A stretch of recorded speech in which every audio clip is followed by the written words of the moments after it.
I'd like to introduce our next speaker, Don DeGracia from Wayne State University, where he is an associate professor of physiology at the School of Medicine. Don studies the mechanisms of cell death following brain ischemia and reperfusion. He is also the author of DOBE, A Guide to Inner Realms, and he's going to be talking today on a reappraisal of yoga in the light of recent developments in cognitive neuroscience. I should also say that he has on the web an online book entitled The Collective Writings of Don DeGracia, and it covers a lot of topics that people at SSE have covered over the years, including occult chemistry. So with that, I'd like to introduce Don, and I assume we'll likely be seeing more of him at future meetings. Don? Thanks, Carl. Well, I want to begin by thanking the organizers for inviting me here to speak today. And as I've gotten to know many of you over the last couple days, I want to say that this is really a tremendous privilege and honor to be able to speak to you and to be in a room of so many kindred spirits.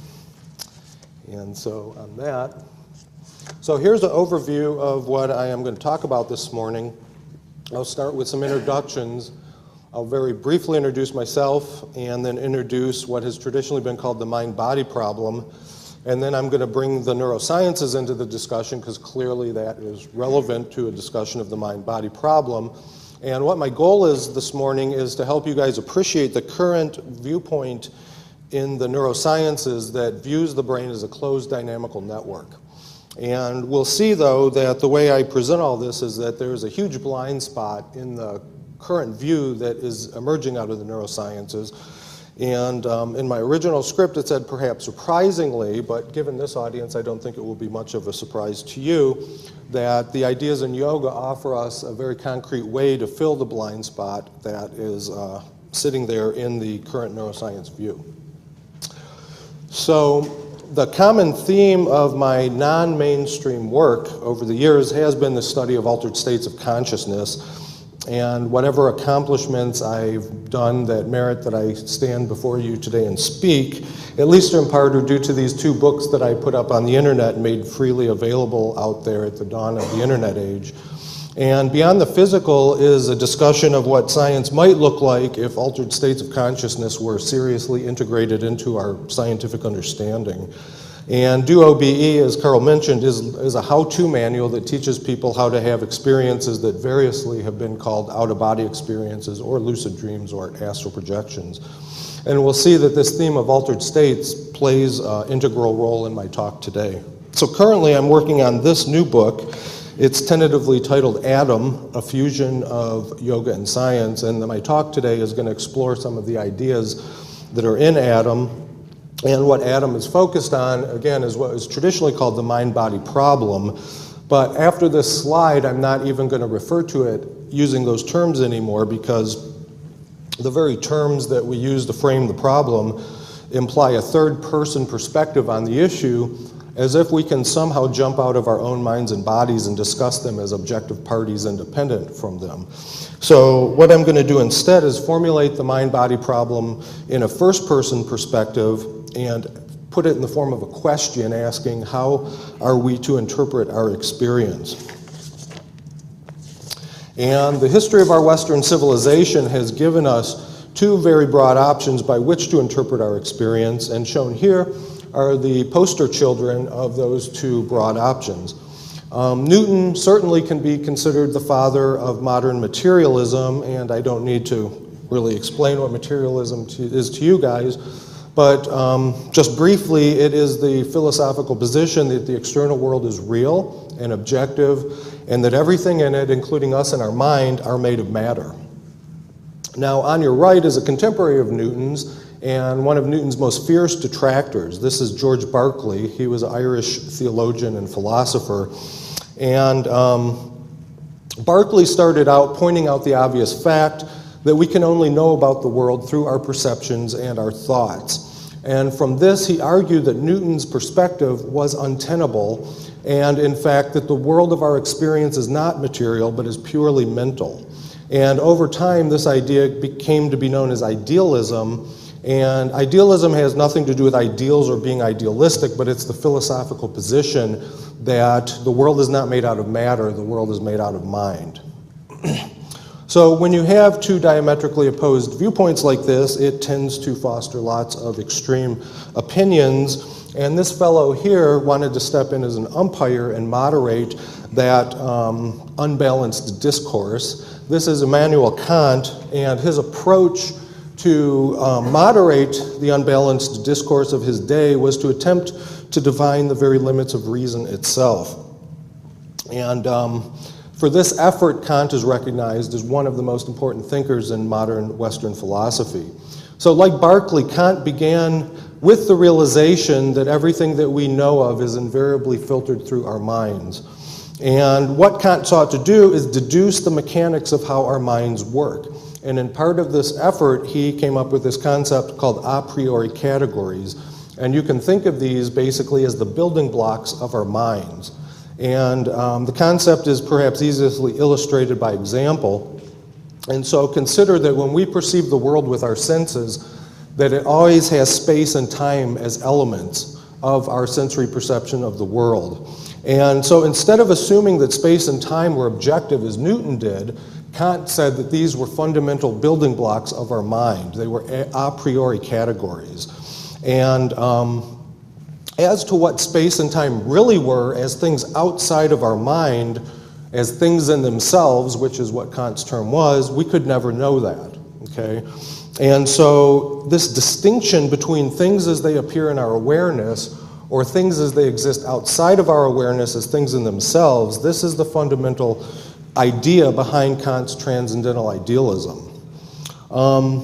And when you look at the history of Western science, you can see that it's completely ignored Kant's ideas and proceeded under the assumption that the world that's presented to our senses is identical with the world of things in themselves. And one of these sciences studied the brain and the sensory organs, which are the organs that allow us to perceive the world and think about it. And what I'm going to now describe is what I feel is an interesting irony of history, that the neurosciences, who assume the objective reality of the brain and the senses, has come to embrace Kant's idealistic viewpoint. So now what I want to do is turn to the discussion of the neurosciences, and my intent here is to provide enough background so that you can appreciate what is meant by the terms open or closed model of brain function, and also understand what's meant by the terms evoked versus spontaneous activity of the neurons, because these are the basic ingredients that go into the current network view of the brain. So what I'm trying to do here in one slide is give you a flavor of the modern neurosciences.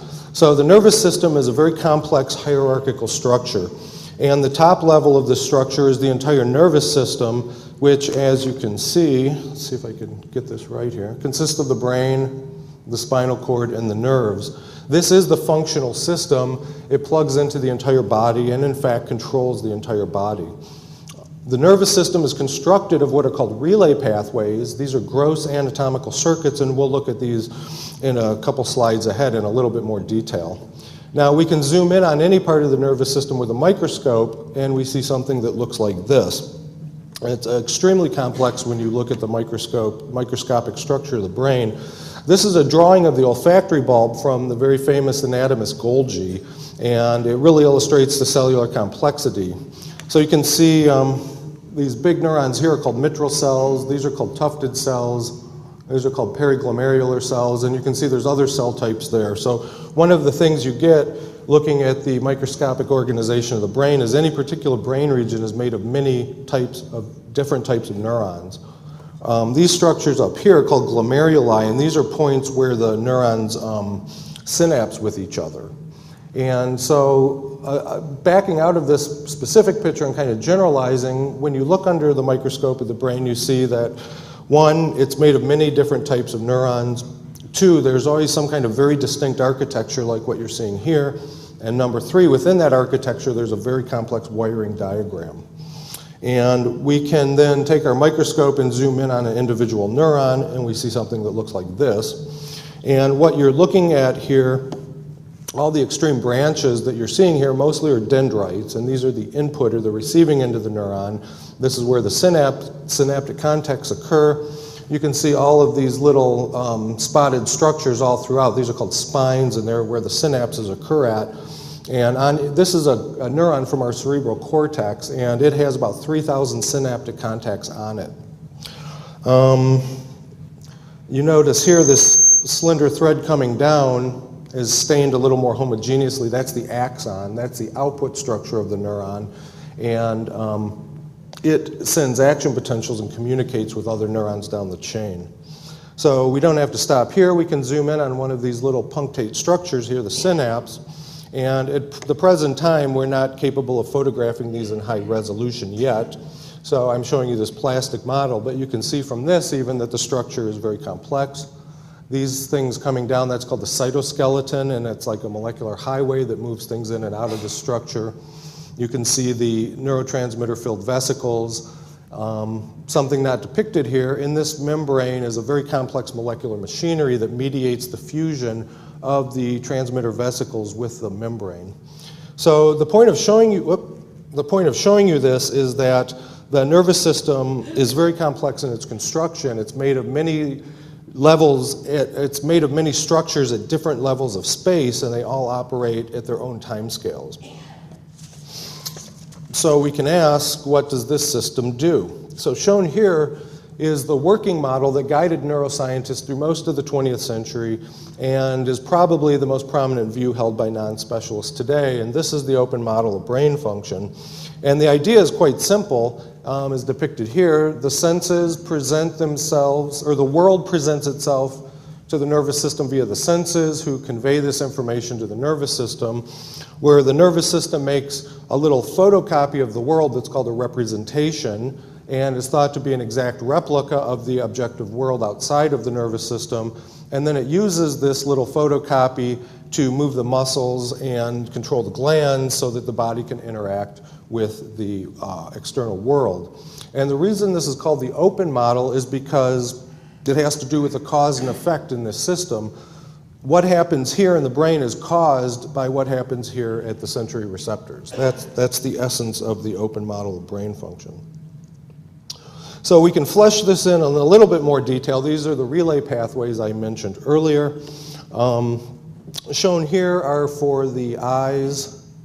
This is the ear, and this is a finger representing the touch receptors on our skin. And so the sensory information begins at these receptors. It relays or ascends through complex anatomical circuits that are separate for each of the different sensory systems. But the thing we want to focus on here is that all of the sensations end in this structure in the brain called the thalamus. And from the thalamus, the information is relayed to our cerebral cortex, where somehow it generates a conscious perception. So the point of this is to make you aware that the thalamus sits as a middleman between our senses and the cerebral cortex. And again, this forward flow of information in all three of these pathways underlies the open system view of the brain. So what I'm showing you here is a neuroscience experiment that about 20 years ago would have been considered state of the art. It's possible to measure the electrical properties of a single neuron. You can impale a single neuron with a microelectrode and measure its electrical responses. And when you do that, that's called a single unit recording. And if the experimenter controls the stimulus to the neuron, then the response of the neuron is called evoked activity. And shown here is a typical kind of evoked activity experiment where the experimenter is measuring the behavior of a neuron in the visual part of the cerebral cortex and is controlling the light intensity, which is the solid line here, and causing the intensity of the light to strobe on and off in a sinusoidal fashion. And then you can see the dotted line here, that represents the neuron's response to the input signal. And you can see that they correlate perfectly. And so it's this kind of information that further supported the open model of the brain by showing that the sensory input was apparently driving the activity of the cortical neuron. However, there was a big problem with this type of data that worried neuroscientists.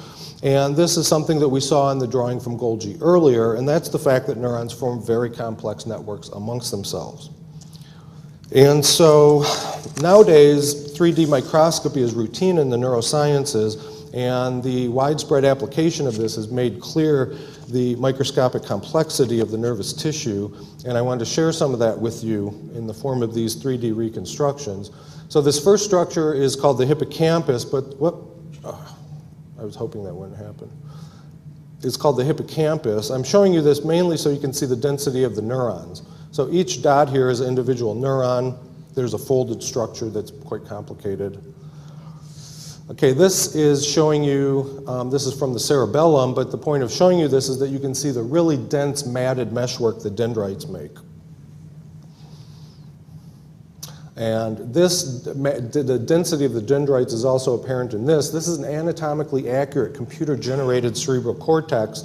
Each of the yellow dots is a synaptic contact. And this is a discovery channel computer generation showing the flow of electricity so that you can understand that at the microscopic level, the nervous system is a jungle of these trees with electrical activity flowing along them. So this is the complexity. Our knowledge of anatomy was far ahead of our knowledge of physiology because single unit recordings are nothing in the face of this microscopic complexity. And it was in the context of this that neuroscientists were very worried about how to interpret single unit evoked activity measurements. And I'm happy to tell you that in the last decade or so, this worry has been thoroughly resolved by the invention of what are called voltage-sensitive dyes and new microscopy techniques that can detect these and the attendant analytical methods for analyzing the resulting data. So voltage-sensitive dyes emit light when voltage changes, and neurons can be made to absorb these dyes, and that allows you to visualize the simultaneous electrical activity of hundreds or thousands of neurons either in living brain slices or in living brains in intact animals. And again, over the roughly last decade, this information has completely revolutionized our understanding of how the brain works. And so what I'd like to do is share with you how some of that raw data looks, which is what this animation will show. So you can see the complex space-time pattern. These are all cortical animations.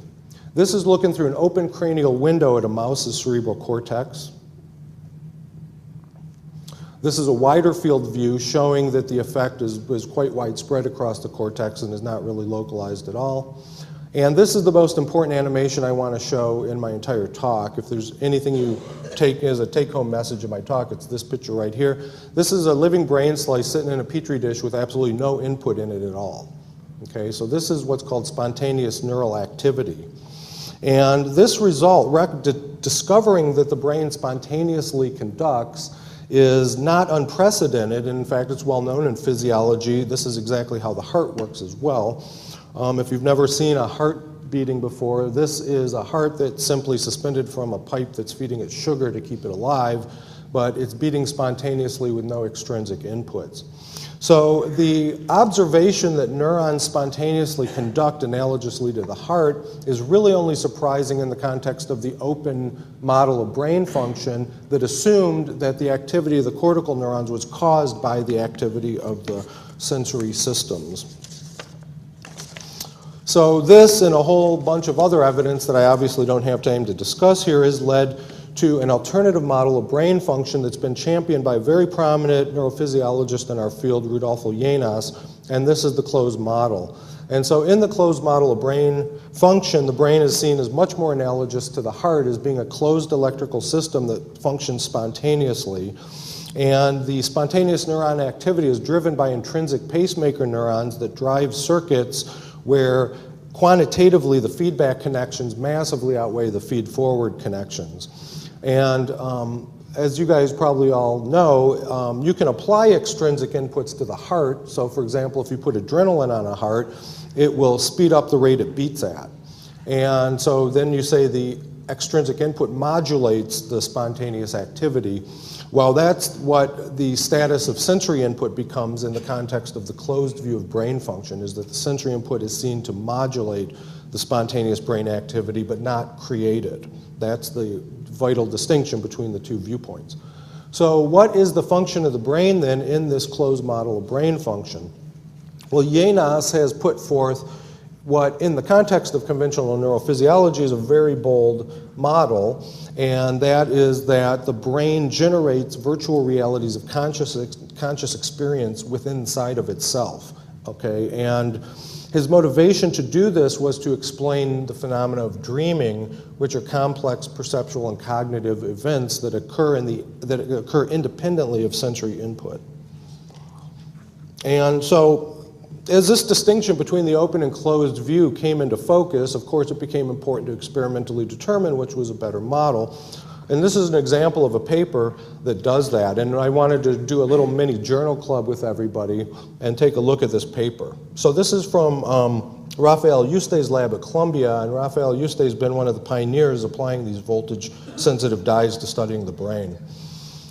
So he says here, these two models reflect different views of the brain, either primarily driven by external inputs, the open model, or primarily driven by internal circuits, the closed model, and you see he cites Jenas, and echoes the long-standing debate in philosophy between empiricists like Hume, who is a follower of Newton, and rationalists like Kant. So you see that me starting this discussion off with the classical philosophers is echoing a discussion that's being held in the neuroscience literature presently. So what's he going to do? Well, first he points out that this spontaneous activity that's observed in the brain does not appear to be random at all, and instead appears to be precisely patterned. And he's asking, is this spontaneous activity any way related to the activity resulting from thalamic input, or more generally sensory input? And that's why I showed you the relay pathways, so that you guys know that the thalamus is the middleman between the senses and the cortex. So what he's asking is, what is the relationship between the spontaneous activity in the brain and sensory-driven activity in the brain? So let's just jump right to the main result of his paper. So each panel here is derived from animations like what we saw earlier, except that all the frames are flattened on top of each other. And each of these little dots you see are individual neurons. And the colored neurons are neurons that were active above a certain threshold. And so this first column are neurons that were activated by electrically stimulating the thalamus and thereby mimicking sensory input. And the middle column were the experimental preparations with no treatment whatsoever, so it's showing the spontaneous activity. And the third column is the overlap between the two. And in this particular instance, there's 60% of the neurons are shared in common between the two conditions. And so these guys repeated this, designed many times in many different tissue slices, and statistically analyzed it, and when they were all done, this is what they discovered, is that the spontaneous activity is statistically indistinguishable from the thalamically triggered activity. And so from this, they concluded that the thalamus does not drive the cerebral cortex. So where have people taken Yuste's work and other work along these lines? Well, the short answer is that the open model of brain function has rapidly been eroded and replaced by the closed model that Jenas has advocated. Shown here is the emerging interpretation of the closed model, and it starts, given the large number of neurons and synapses, in recognizing that there's an astronomical number of microscopic electrical patterns that spontaneously form in the brain tissue. And each of these patterns, when you take all these patterns as a whole, it forms an ensemble. And that an ensemble of microstates, of electrical microstates in the brain tissue. And that each of these microstates can be taken as a metastable attractor in a dynamical network state space. And what that means is that sensory input is not generating these patterns. Sensory input, in a sense, serves as address codes to elicit specific patterns out of the pre-existing ensemble. And something occurred to me last night, so I'm going to go off script here and mention it in relation to Garrett's talk. And he brought up the idea that energy cannot be related. So I guess, well, let me finish the idea here. So what this means is that sensory input comes into a closed system and serves to select a specific pattern out of the pre-existing ensemble. And so what I realized is you could just cross this out and substitute sensory information for psi. Because what we're dealing with is, this is a parameterization of the network space. And so it's not an energy transfer, it's an information transfer. Okay, so I'm back on script now, but I wanted to throw that in here. So what this means functionally, though, is that in some sense, the input from the senses and the output to the effectors is optional, and that the brain as a closed system is a closed self-contained unit. And this brings us back to Kant. And if you recall, Kant said that perceptions and thoughts were constructed based on the organization of our minds. And hopefully I've been able to show you that this is exactly where the corner that the empirical neurosciences have backed themselves into. So the implication is that our brain is not some camera that takes little photocopies of some objective external world. What it really means is that our conscious states, whether they are perceptions of this external world or they're perceptions of my emotional states or my thoughts, is in some sense the brain perceiving its own microstates. And so this is empirical Kant, and hopefully it's clear why Kant is being invoked in the current neuroscience literature. And so now we pretty much, up till now, this has actually been a completely conventional talk in neuroscience, and now I'm about to turn it into an SSE talk. So the turning point here is to point out this issue that we have to recall what Kant said. He said there's our awareness of things, and then there's the things in themselves. And so we have to ask, is our awareness of these things that we perceive and call cells or brains or attractor networks or electrical energy patterns, are these somehow exempt from Kant's distinction between our perceptions and the things in themselves? Well, obviously, according to Kant, no, they cannot be. All of these things, one and all, are just further perceptions in our awareness. And the essential things in themselves represented by these perceptions remains completely untouched by the understandings that have emerged out of neuroscience. And so in spite of shedding a naive realism that all of us here recognize as quite naive, and accepting a constructivist position, the emerging views in this neuroscience do absolutely nothing to get us past the critical dilemma that Kant identified. And that really is the strength of Kant's viewpoint, as he makes this problem crystal clear. Is there any way whatsoever to experience the things in themselves? Obviously, Kant assumed no, but then again, Kant did not study anomalous phenomena. So I hope it's apparent, especially when we work within Kant's framework, that no matter how detailed of a study of our sensory experience we undertake, we're always dealing with images in our awareness. And we are always then subjected to the limitation that Kant defined in terms of his ring past not. So maybe the answer lies in a different direction altogether. Instead of studying the patterns of our sensory awareness, maybe if we directed our awareness inwards and studied our subjective awareness at its roots, we might find an alternative approach here. And so to segue into the final part of the talk, I want to present this picture here, which attempts to depict the structure of our normal subjective conscious experience, or our normal waking conscious experience. And it seems to form a spectrum where at one end we have conscious states that are seemingly objective and seem to depict an objective world that exists outside of us. This bleeds into, well, not it bleeds into, embedded in this is the awareness of our body, which seems to be part of this objective world. But then we're aware of the states of our body, and that gives rise to things like us being hungry, tired, angry, so on and so forth, which underlies our emotional states and underlies the ideas we have that are reflections of these states. And we have this self-reflective consciousness. But what is common across this spectrum of states is that they all occur within consciousness. They are all patterns inside of our consciousness. And so in this sense, you can think of consciousness as being something like a container, and these are the patterns, the types of patterns that you can find inside that container. So there's another ingredient to this that I've attempted to depict here with this eye, and this one is very hard to put into words, but in a way it's not that hard to put into words because it's something we all know. It is your conscious sense of being, right? It is the witness that gives life to what I'm experiencing right now. It's your sense of being conscious. So using an eye is perhaps not the best thing because I don't mean physical seeing. It's like this illumination that lights up the field of consciousness. So you can imagine this light shutting off and there being no patterns whatsoever in consciousness. But this model then allows us to envision the light being on and there still being no patterns in consciousness. And this view then is in fact the yogic model of consciousness that derives from Indian philosophy.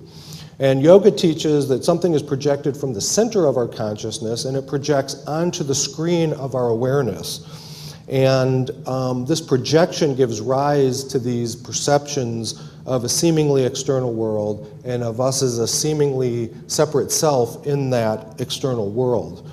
Now this model then suggests that you can go in the other direction and seek to discover the center that's causing this projection and pass out through that into an experience that we can equate to Kant's idea of things in themselves. And so you can look at this model and see that the Western mindset is, whoa, sorry about that, everybody. I went for the pointer.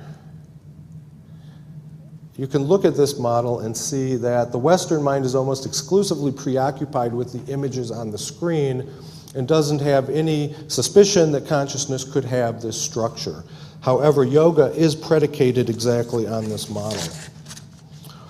And so this is Patanjali, the author of the Yoga Sutras. It's not known with any certainty when the Yoga Sutras were written. It's not known with any certainty if Patanjali was even a real person. But on a certain level, it doesn't even matter because the Yoga Sutras provides a handbook or a user's manual on how to find this center of consciousness. And the second sutra of the Yoga Sutras defines yoga, and this is a very famous statement to anybody that studies the yoga literature, and that is that yoga chitta vritti nirodha. And conventionally, this is translated to say that yoga is the silencing of the modifications of the mind. And so the definition contains the essence of the techniques as well as indicating the desired end result. It's actually a very clever sentence when you think about it. What I've done is offered a little bit more of an interpretive translation in the context I'm trying to get across here, which is that the joining with the center is achieved by silencing the patterns in our consciousness. So again, you can look at the Yoga Sutras as a laboratory manual that describes the protocol to find the center of consciousness. And this is that protocol in outline form. So Patanjali prescribes 8 sequential methods, and there's really a compelling logic once you understand what is being said here. So the first 5 methods are called Bahiranga, or external, and their purpose is to silence the patterns in our consciousness. The other 3 methods are called Antaranga, or internal, and their purpose is to create a state called Samadhi. And Samadhi is a tool that is used to dive through consciousness to find that center. And then the center can be passed through or penetrated, and that leads to an experience that is called in the Yoga Sutras Kaivalya, and Kaivalya translates to the word alone. And it is that state of Kaivalya that we can equate with the things in themselves that Kant thought were inaccessible to our experience. So what I'd like to do is kind of step through these in a little bit more detail. So shown here, these images are the kind of classic description that you find in the yogic literature where the patterns in our consciousness are compared to waves, and if you can still those waves, then you can see the bottom of the container, if you will. But let's look at these a little bit more literally. And so yama and niyama serve to silence our desires and our emotions that bind us to the images on the screen of our consciousness. And it's the practice of these exercises that give rise to the traditional image of a yogi as a recluse. But their function is to get rid of these sensations from consciousness. So asanas are postures, and hatha yoga is perhaps the most widely known picture of yoga here in the West. But as you can see, it's just one step in Patanjali's protocol.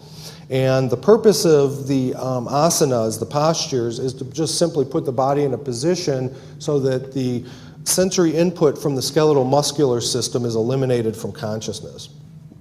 Pranayama is analogous to asanas, except these techniques eliminate awareness of our visceral and autonomic sensations. And many of you probably know pranayama focuses on breathing techniques, and these techniques allow voluntary control of the autonomic nervous system for the purpose of shutting them out of our awareness. So pratyahara is probably the hardest for most people to understand, but this is the one I actually know how to do. You have to do pratyahara to lucid dream. And pratyahara is where you voluntarily shut off of your sensory perceptions of the external world. And so what you're left with if you successfully practice the Baharanga techniques is a disembodied self-reflective awareness. And the purpose of the Antaranga techniques then is to discipline this self-reflective awareness. And so Antaranga is actually a single method that culminates in samadhi. There's 3 phases to it. Dhyana is the ability to hold a single thought, a single vritti in the field of awareness. And the mantras and the concentration devices and other things associated with yoga are objects that you can use for this purpose. So then dharana is the ability to hold this thought for an indefinite period of time. And once mastery of dharana starts, there's an effect that occurs that is completely alien to anything that can happen to us in our normal waking state of consciousness. And that's that the self-reflective awareness fuses with the single thought. And when that happens, dharana has transitioned into samadhi. And Patanjali describes this very graphically in the Yoga Sutras as putting a transparent jewel on a colored surface where the jewel then takes on the color of the surface. So samadhi is an altered state of consciousness. It's not anything we can experience in our normal waking state. And along with the fusion of the observer and the observed, there's this extreme concentration of our consciousness, of the field of consciousness. And this extreme concentration brings with it the ability to intentionally move across global states of consciousness. And so when I say that, this is not anything alien to you guys. We all do it every night when we go to sleep. So when we transition from being awake to being asleep, that's a transition across global states of consciousness. What samadhi allows is voluntary control of that process. And so by using samadhi, you can descend through the layers of consciousness to find the center. So unfortunately, I don't have any time to really go into this topic, the layers of consciousness. But again, with compelling logic, the Yoga Sutras describe 4 global states of consciousness. And these must be traversed to reach the center. And the first major state is the one we're in right now, our waking state. And if you perform Chitta Vritti Nirodha at each level, that's how you traverse through these layers. So I've attempted a crude depiction of this right here. So the state of consciousness we're in right now is called in yoga vitarka, and that means particular or specific. The contents of our consciousness are particular or specific.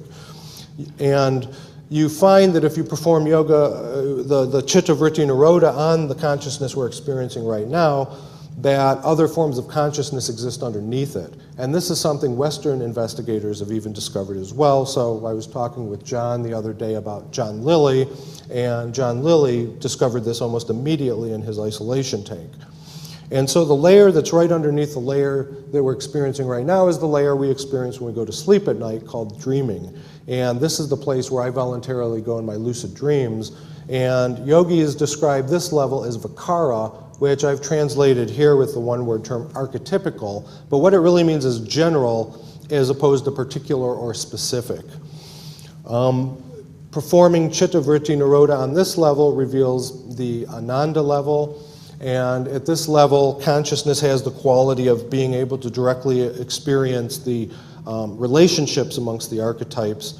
And below this then is the Ashmita level, which is an extraordinarily abstract level of consciousness, the experiences of which are the experiences of things called tattvas, which are basic organizing principles out of which these 3 higher levels emerge. And so performing Chitta Vritti Nirodha on the Ashmita level reveals the center of consciousness that the yogi can then pass through and enter Kaivalya. And so what is Kaivalya? Well, there's many synonyms for Kaivalya: mystical experiences, cosmic consciousness, satori, so on and so forth. I've picked this particular quote because of its lucidity of the description and the visual imagery it evokes. So this is from J.J. Vanderloo, and he describes this: the experience of going through the center of consciousness is very much one of turning inside out. In our ordinary consciousness, we are turned outwards towards our world image, which we externalize around us. But by going through the center, we experience an inversion where all of this then becomes inside of us. And we do not so much realize that we're in a new world, but the world becomes inside of us. And we seem to be on the surface of a sphere, having all within ourselves, and yet to be at each point of it simultaneously. But the outstanding reality of this experience in the world of the real, which is Kaivalya, is the amazing fact that nothing is outside of us. We are alone, we're in Kaivalya.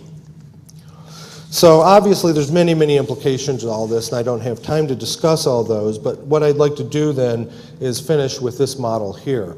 So when you overcome being distracted by the specific patterns on your consciousness and you come to realize that our consciousness is like a container, you realize that that container is indivisible in some sense. It's like a quantum unit.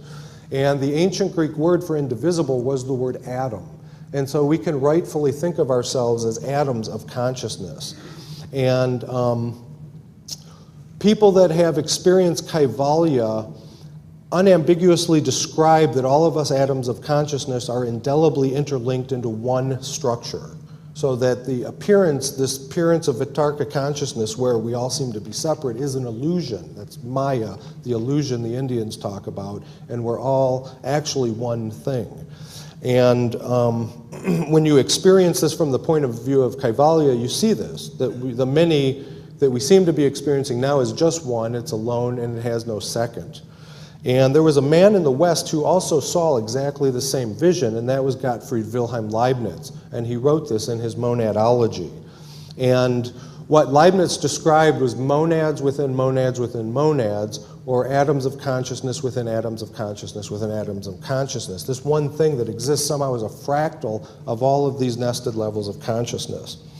And so I've been reading Leibniz's original writings, and I can't find any evidence that he even knew Hindu thought. He knew Chinese thought, he completely misrepresented Muslim thought, and there's no mention at all of Indian thought.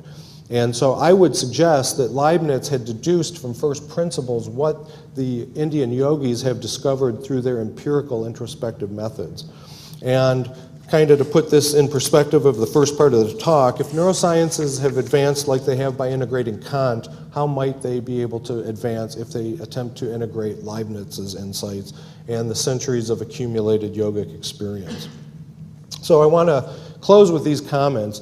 So hopefully I've shown you that the neurosciences have grown past a naive realism, which is certainly a good thing, but by invoking Kant, they are open to the criticism of not understanding Kant's most important point, that an image in our consciousness is not identical with the thing in itself.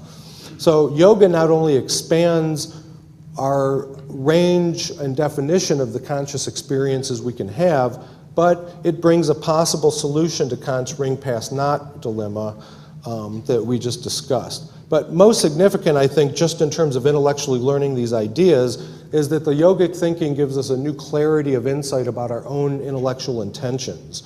And so the detailed study of our sensory experience, which we call science, obviously has produced tons of marvels in our lives. But we focus on these marvels at the expense of realizing the price we've paid for them, which are this ever-growing walls of intellectual limits on all sides. And so these are things that I haven't had time to discuss in this talk, but I'm sure many of you are familiar with. The uncertainty principle in quantum mechanics, Gödel's incompleteness theorem, the sensitive dependence on initial conditions from chaos theory, light cones and black holes from relativity. These things are limit theorems that prove that our sensory experience is intrinsically incomplete and cannot by itself explain the nature of our experience. And so yoga offers us a very stark choice, that we can just kind of nihilistically accept the world of our senses and resign ourselves to this incomplete understanding, or we can try to embrace what these ancient peoples have to teach and thereby have a very full understanding of our experience as human beings. And so I just want to close with these, the two main influences I've had. So van der Leeuw's book describes his personal experience of Kaivalya and then how this world that we're experiencing right now looks after experiencing Kaivalya. And the interpretation of Patanjali's Yoga Sutras I've given you folks today comes primarily, but not exclusively, from Taimani's The Science of Yoga, which is a very difficult book to read, but I think it's a very important book and it needs to be more widely appreciated. And on this, I again want to thank you guys very much for the incredible opportunity to share this with you today. So thank you all.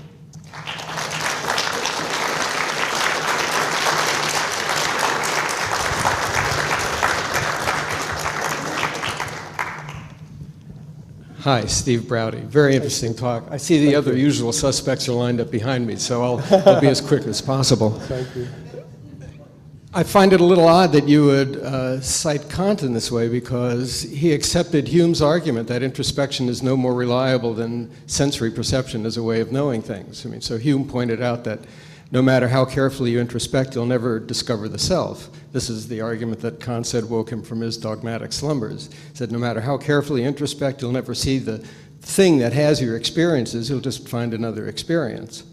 And the short answer to that is he didn't know yoga. That's the short answer. You can read the history of Western civilization as not understanding what the yogis have discovered. Let me just make one other quick comment about Leibniz. I find it odd that you would cite Leibniz as well, because his monadology requires God to make the whole thing work. Well, that infinitely nested fractal of consciousness is God, and we're little pieces of it. We're all atoms of it. I could never say that at a regular neuroscience meeting, so thanks, you guys.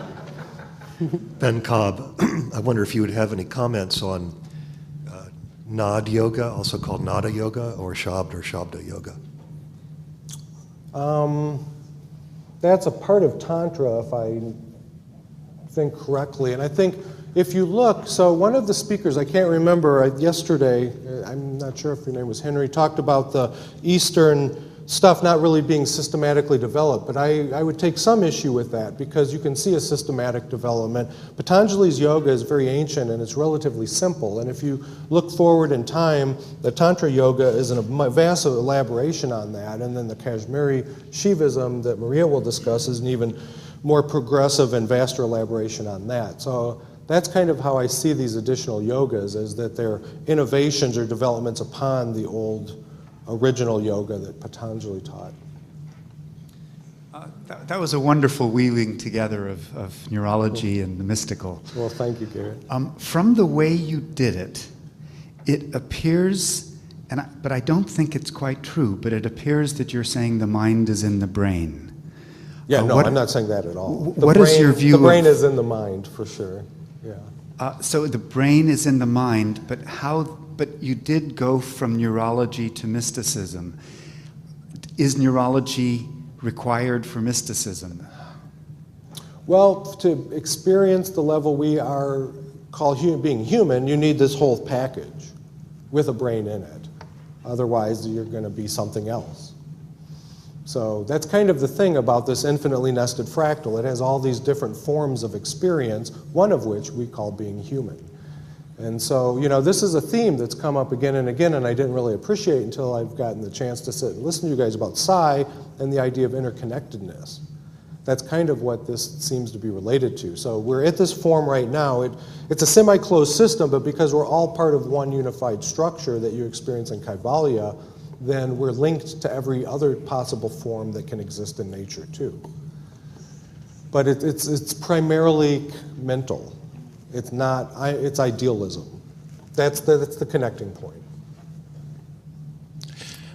A lot of good material here, but it seems to me that some of your inferences about the role of consciousness and the idea that there's nothing outside of ourselves is verging on what confirmation theorists call the paradox of unobserved objects. So, of course, everything we know about we've observed, and that would seem to lead directly to the empirical induction that all objects are observed.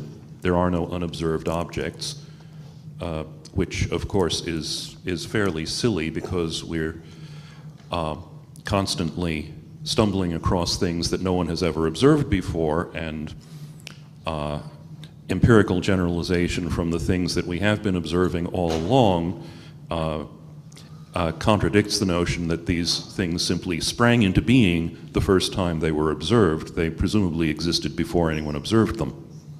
Well, I think you hit an important point. And what my hearing of that is that's the distinction between induction and deduction. And this was Hume's issue, right? With deduction, you never know with induction, you never know if the sun is going to come up tomorrow, right? So that's kind of, we don't know what we'll observe tomorrow. One aspect to answer that is if you read Leibniz, he has very incredible notions about this monadology structure and its implications, and it's very related to psi. So you read Leibniz, he says that we're aware of every single thing in the universe. We're all mirrors of everything in the universe, and we're mirrors with respect to proximity and space. And so the farther something is away from you spatially, the kind of farther back it is, and the less that it is accessible to your immediate consciousness. Or he compares it to listening to waves at the beach, where you know each individual wave has a sound, but because you can't resolve it, you just hear one large sound. And so, in a sense, they all pre-exist already. We just have not really observed them in the particular form because we're seeing them as this aggregate in the analogy with Leibniz's idea. So that's one way to address what you're saying. I mean, not the only way. And you could take your argument as it is anyway. Hi, that was a fabulous talk. Well, thank Just you. give you something to give to us, another thing. What is mind, then? Well, according to Indian teaching, mind is a form of consciousness, and consciousness is the stuff that everything's made out of. Okay, and one last one. There must be some grand synthesis coming forward, thinking Western science wasn't a mistake. So what's your view on that? Yeah, Your well, I thoughts? mean, I think if the experience of Kaivalya became something we all knew about and understood and strove towards, it's saying that we're all one thing. I mean, how much more unified can you get? Well, then, what was the role of Western science? Why did we go down this trail? Thinking it didn't happen by accident.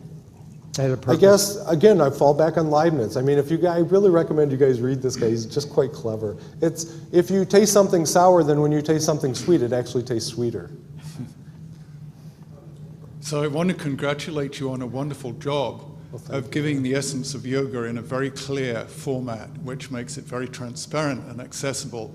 But I'd also like to point out something that obviously you also know, which is that all the mystical schools in the great perennial traditions say the same thing, that all is one.